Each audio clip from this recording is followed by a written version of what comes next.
वित्त मंत्री निर्मला सीतारमण 1 तारीख को देश का बजट पार्लियामेंट में पेश करने वाली है। इस बजट से कई सारे लोगों को काफ़ी उम्मीदें हैं। आज हम इस प्रोग्राम में जानने की कोशिश करेंगे कि एक आम इंसान इस बजट को लेकर क्या कुछ सोच रहा है। फाइनेंस मिनिस्टर बजट पेश करने वाले हैं 1 तारीख को, तो क्या उम्मीदें हैं? एक आम इंसान क्या चाहता है, क्या कुछ होना चाहिए इस बजट? जी शुक्रिया आपका। एक आम इंसान ये चाहता है जो बजट बने वो आम इंसान जैसा बजट बनना चाहिए, जिससे आम इंसान को सुविधा हो, फ़ायदा हो। मसलन अगर हम एग्रीकल्चर की बात करें, एजुकेशन की बात करें, या मेडिकल की बात करें, हेल्थ की बात करें, या ओवरऑल डेवलपमेंट की जब यहाँ तक बात हो, बजट में ऐसा होना चाहिए कि एक आम इंसान को, कॉमन पर्सन को फ़ायदा मिलना चाहिए। उससे बजट में वो राहत मिलती है। जितना राहत पब्लिक को मिलेगी उतना ज़्यादा असर, उतना मुल्क तरक्की के राह पर चलेगा। बजट फ्रेंडली होना चाहिए, पीपल फ्रेंडली होना चाहिए, ये बड़ा ज़रूरी है। उसमें वो बातें नहीं होनी चाहिए जिससे पब्लिक को तकलीफ हो, जिससे लोगों को तकलीफ हो, बल्कि बजट ऐसा होना चाहिए जिसमें लोगों को राहत मिले और लोग और जो आम आदमी है वो राहत का सांस लेंगे। और ये फ़ख्र महसूस करें कि हमारा जो बजट इस साल सीतारमण साहिबा पेश कर रही है वो कॉमनली है और वो इंसान दोस्त बजट है, जिससे आम इंसान को फ़ायदा मिलेगा। और हम उम्मीद करते हैं कि जो बजट पेश करने जा रहे हैं सीतारमण साहिबा पार्लियामेंट में, वो बिल्कुल इंशाल्लाह वो कॉमन बजट होगा और उससे आम इंसान को राहत मिलेगी, फ़ायदा मिलेगा। चाहे एग्रीकल्चर हो, एजुकेशन हो, मेडिसिन, हेल्थ हो, कोई भी डेवलपमेंट हो, जिसमें बजट वही सही माने में सही बजट होगा जिससे आम इंसान को, पब्लिक को फ़ायदा मिले। उसी में और लोग सराहना कर रहे हैं, लोग तारीफ़ करते हैं। और हालांकि सीतारमण साहिबा कई साल से बजट पेश कर रही है और इस साल भी उम्मीद करते हैं वो पब्लिक ये जो बजट पेश करेगी उससे आम इंसान को बिल्कुल फ़ायदा मिलेगा। हम यही आशा करते हैं।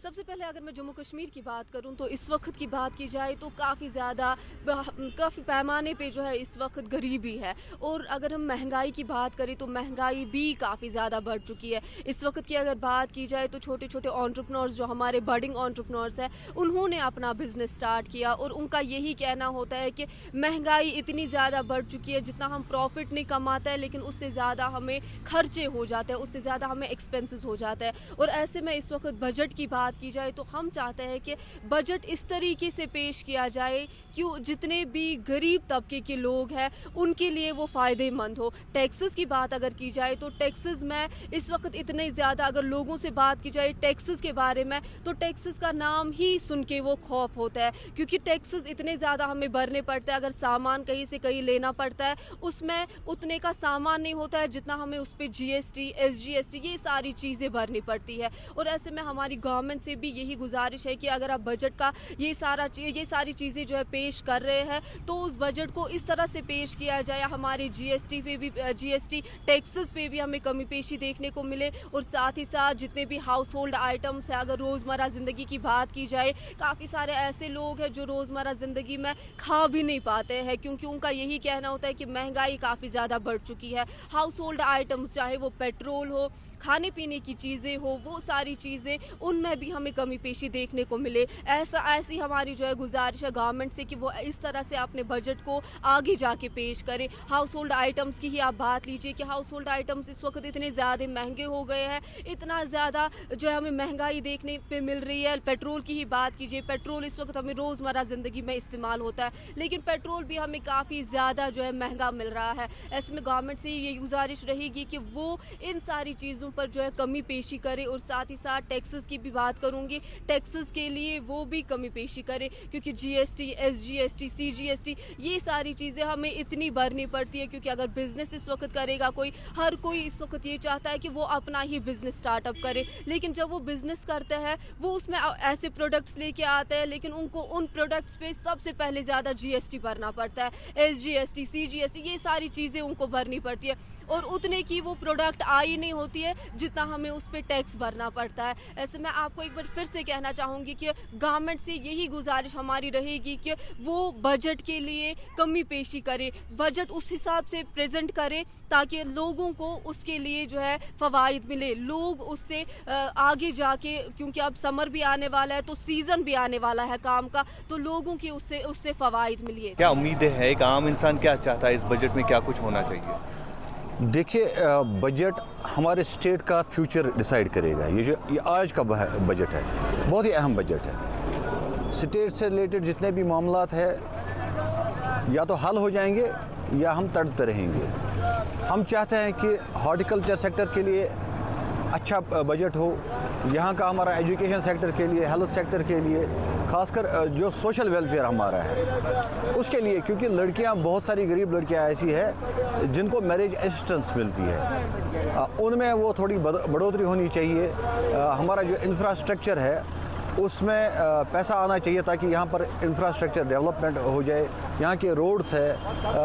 तो ओवरऑल अगर हम देखें तो यहाँ पैसा बहुत चाहिए इस सरकार को ताकि वो अच्छे से काम कर सके।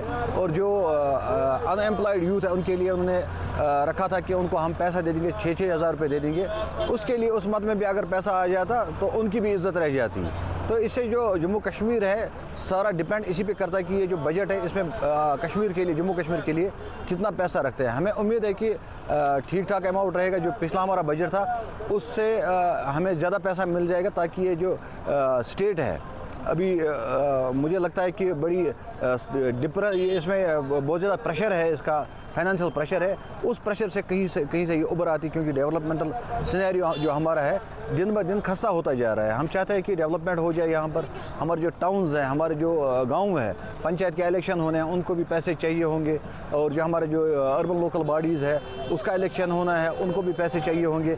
ओवरऑल डेवलपमेंट के लिए हमें अच्छी खासी रकम दरकार है ताकि ओवरऑल यहाँ पर डेवलपमेंट हो जाए। खासकर टूरिज़म सेक्टर हमारा है, होटल सेक्टर हमारा है, हॉर्टिकल्चर है हमारा, जो बाकी कारोबार है उसमें भी कहीं पर मैं चाहता हूं कि जो हॉर्टिकल्चर है बड़े सालों से पिसता जा रहा है।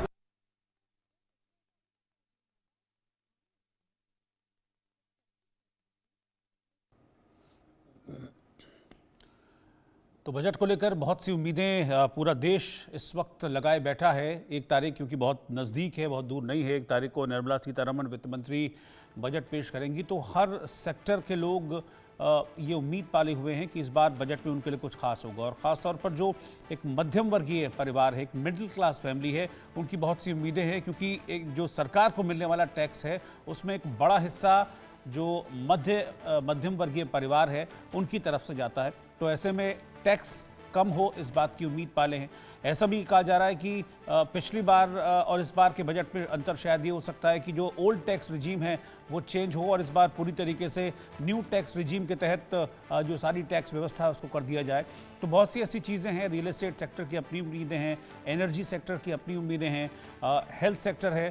तो तमाम ऐसे सेक्टर्स हैं जो उम्मीदें इस बात की पाले हैं कि इस बार बजट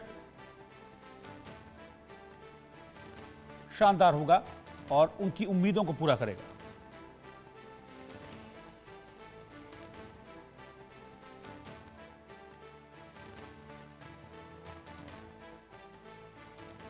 अपनी फसल के दाम सही रेट पर मिलने की वो बात कर रहे हैं, और ऐसे बजट में वो प्रावधान की बात है कि उनकी जो फसल है उसके उचित दाम उन्हें मिलें ताकि उनका गुजारा ठीक ढंग से हो सके। आपका क्या नाम है? किशन सिंह।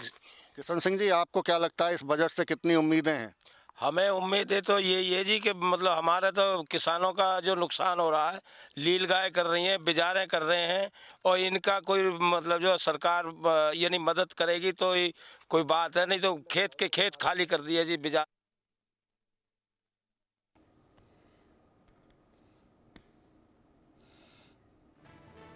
तो इनकम टैक्स में छूट मिलती है या फिर एमएसएमई सेक्टर जो है उसको किसी भी तरह की कोई राहत मिलती है, क्योंकि एमएसएमई वो सेक्टर है जो कि नौकरियां देता है, नौकरियां जनरेट करता है बहुत सारे लोगों के लिए। क्या उनको किसी तरह की कुछ राहत इस बार बजट में मिलती है? जो ऊर्जा के वैकल्पिक साधन हैं, जो स्रोत हैं, वो भी इस बार उम्मीद कर रहा है वो सेक्टर की उनको काफ़ी हद तक रिलैक्सेशन मिलेगा, काफ़ी हद तक रियायतें मिलेंगी। तो सबकी अपनी अपनी उम्मीदें हैं, लेकिन किन की उम्मीदें निर्मला सीतारमण इस बजट में पूरी करती हैं। और ख़ासतौर पर दिल्ली पर भी नज़र टिकी हुई है, क्योंकि 5 तारीख को दिल्ली का इलेक्शन है और उससे पहले 1 तारीख को बजट आना है। तो क्या दिल्ली के लिहाज से इस बार इस बजट में कुछ खास होने वाला है? तो ये तमाम चीज़ें हैं जिस पर नज़र टिकी हुई है। व्यापारी वर्ग को भी बजट से काफ़ी उम्मीदें हैं। टैक्स में कटौती को लेकर व्यापारी वर्ग उम्मीद कर रहा है। अर्थशास्त्री डॉक्टर मनोरंजन शर्मा से हमारी सहयोगी सिमरन बब्बर ने बात की है। यूनियन बजट 2025 इंट्रोड्यूस होने वाला है और हर साल की तरह 2025 के यूनियन बजट पे बहुत तरीके की उम्मीद और आकांक्षाएं लगी हुई हैं और इस समय हमसे बात करने के लिए इसी विषय पे डॉक्टर मनोरंजन शर्मा जी हैं। थैंक यू सर बात करने के लिए। ये इन्फोमेरिक्स रेटिंग के चीफ इकोनॉमिस्ट रहे हैं और कैनरा बैंक के साथ भी बहुत समय से जुड़े हुए थे। इस बार बजट की क्या क्या विशेषताएं होंगी और बजट को जब देखा जाए तो ऐसे कौन से सेक्टर्स हैं जिनको लेकर इस बार उम्मीदें लगी होंगी? धन्यवाद सिमरन जी। जैसा आपने बताया, ये बजट बहुत ही चुनौतीपूर्ण माहौल में वैश्विक स्तर पे वैश्विक संकटें बढ़ी हैं। जैसा कि आप जानती हैं, रशिया यूक्रेन में जंग चल रही है, इजराइल और हमास और ईरान हिजबुल्लाह की अलग समस्याएं हैं, तेल की कीमतों में उतार चढ़ाव हुआ है। अमेरिकन प्रेसिडेंट डोनाल्ड ट्रंप आए हैं 20 जनवरी को और उसके बाद उन्होंने अमेरिका फर्स्ट की नीति, टैरिफ्स के ऊपर अपनी नीति स्पष्ट की है। तो इन सब चीज़ों से पूरे वैश्विक स्तर पे एक अनिश्चितता का माहौल पैदा हुआ है। अगर मैं डोमेस्टिक इकॉनमी की, भारतीय अर्थव्यवस्था की बात करूं तो एक कुछ स्लो डाउन हुआ है। भारतीय अर्थव्यवस्था एक धीमी गति से बढ़ रही है। उसके अलावा बहुत सारे अन्य चुनौतियाँ हैं, जैसे कि मुद्रास्फीति कई महीनों में 6% से ऊपर भी रिटेल इन्फ्लेशन, खुदरा मुद्रास्फीति की गई। ऐसे हालात में वित्त मंत्री का काम थोड़ा मुश्किल हो जाता है कि एक बैलेंस स्ट्राइक करना है, एक फाइन बैलेंस स्ट्राइक करना है ग्रोथ और डिस्ट्रीब्यूटिव इक्विटी में, सोशल सेक्टर्स को प्रमोट करना है, फिस्कल डेफिसिट को भी नहीं बढ़ने देना है। तो ऐसे हालात में एमएसएमईज पे, एग्रीकल्चर पे, फाइनेंशियल इंक्लूजन पे, साथ साथ इंफ्रास्ट्रक्चर पे, ये कुछ ऐसे महत्वपूर्ण क्षेत्र हैं जिन पे विशिष्ट ध्यान दिया जा सकता है। और इसके साथ साथ जो अहम बात है वो टैक्स पेयर्स और मिडिल क्लास के लिए भी है। तो हर साल की तरह इस बजट पे मिडिल क्लास के लिए क्या देखने लायक होगा आगे के लिए, और मिडिल क्लास किन किन चीज़ों से राहत भी एक्सपेक्ट कर सकता है, ये भी एक बहुत बड़ा सवाल है।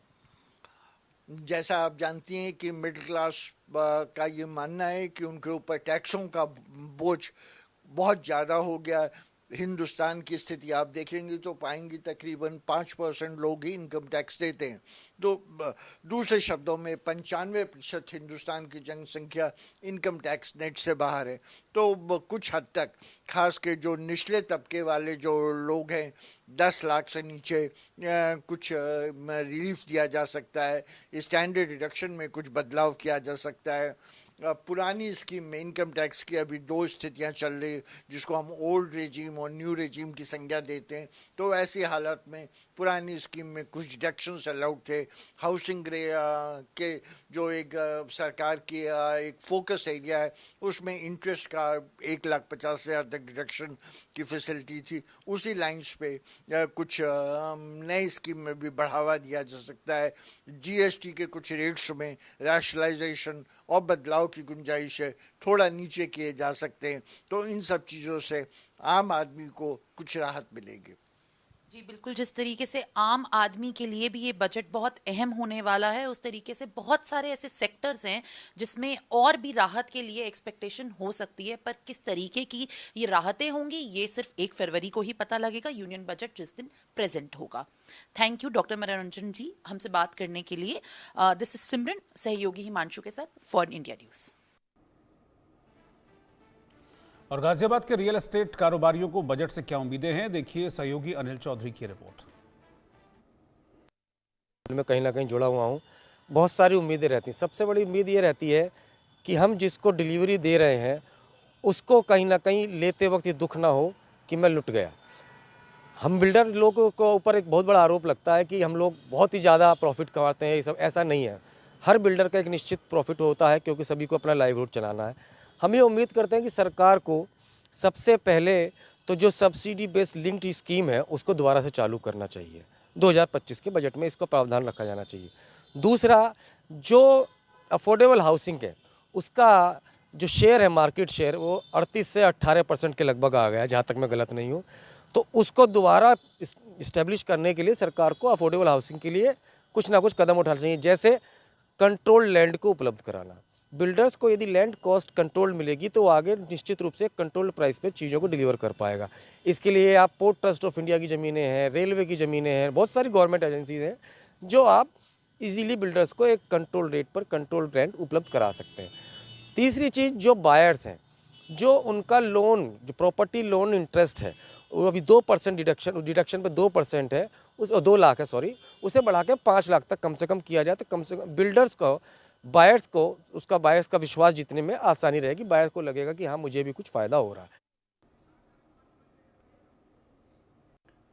प्रधानमंत्री नरेंद्र मोदी पिछले 10 साल के कार्यकाल में भारत एक पुनर्जागरण के दौर से